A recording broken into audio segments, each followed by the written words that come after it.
Hello, my name is Ramo Carmona Ja, and I'm going to present you a geointelligent computing system to predict the academic performance of college students. The phenomenon of early school leaving is a constant and crucial problem in Latin American universities. In Mexico, this phenomenon impacts the public funds that each university institution receives. As the factor impacting this phenomenon are various, like the socioeconomics or the quality and inclusiveness, a method capable of measuring these factors alongside the academic history is needed if you want to develop some kind of tool to analyze and predict the student's performance.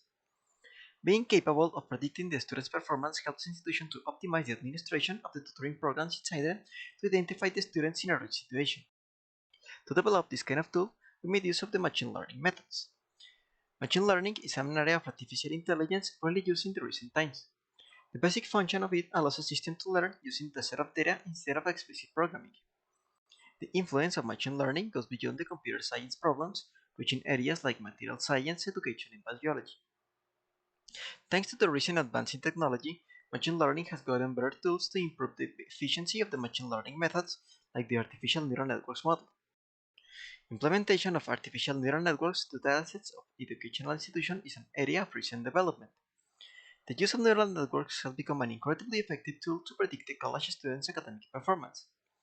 In this work, we present a neural network model capable of predicting the future status of a student using various characteristics like academic performance and socioeconomic factors. An artificial neural network is a computational model made of a series of neurons connected between them, where each neuron applies an activation function and to an entrance value of x. As this is a geointelligent model, we made use of the georeferencing techniques that allows the positioning of data with certain characteristics in a coordinate system. This technique is fundamental in the analysis of geospatial data, leading to located data information in a map. The development of a neural network model capable of predicting the student's future status was divided in 9 different models, adapted for certain points in the student's academic life. Every model was made in the Python programming language using the most proficient library for machine learning, which is TensorFlow. All the models were made with the same base architecture: an entry layer to receive the variables of training, 3 fully connected layers acting like the hidden layers of the model, each one with 126 neurons and the rectified linear unit activation function, and an exit layer of 2 neurons to make the distinction between a student dropping out of the program or continuing in the university. Each model was submitted to 500 debugs of training.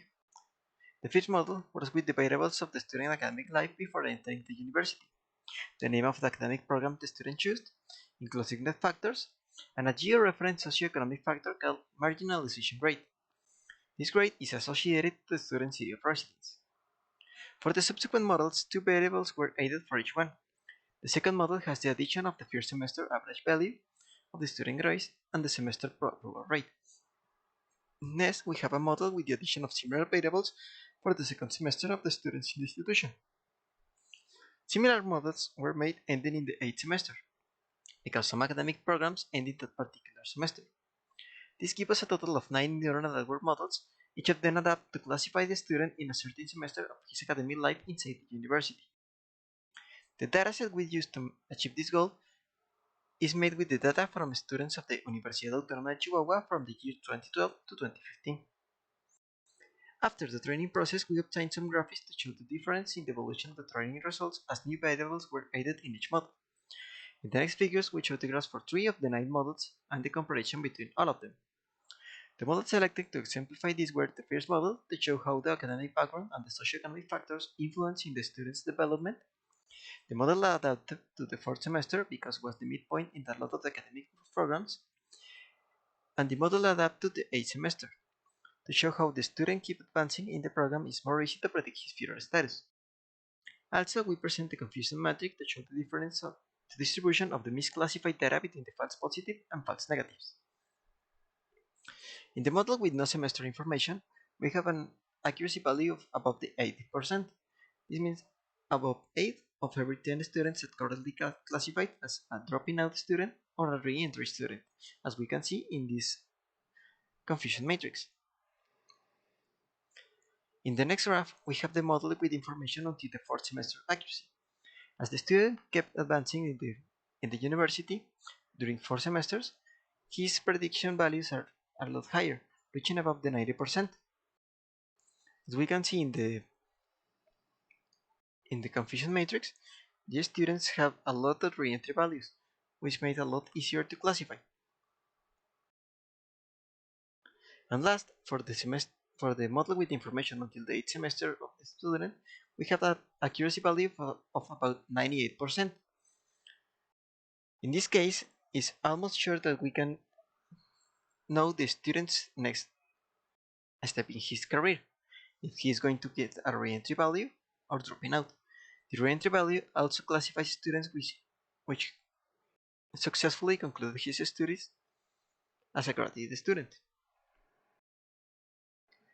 Lastly, we have the graphs for the collection of all the model's accuracy results and the loss model.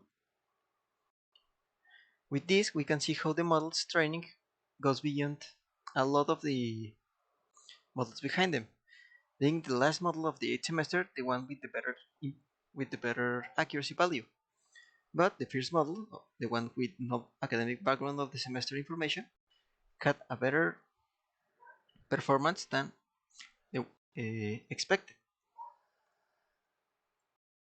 As we can see in the graphs, the models have a pretty acceptable accuracy values. Even when the first model's accuracy is the lowest point in this work, having the tools to predict over 8 of each 10 students makes it a lot easier to identify which students are going to need more the tutoring programs to lower the chance of them dropping out of school earlier.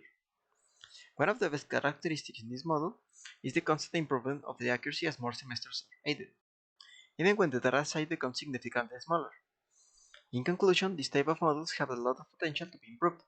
Being able to predict in a better way the students in the first semester is crucial to reduce the chance of them dropping out. So find the best descriptors to improve the accuracy for the point in the career is something to keep searching for. Lastly, I'm gladly thank you for your attention. And if you have something to add to this presentation, you're free to reach us in the institutional email.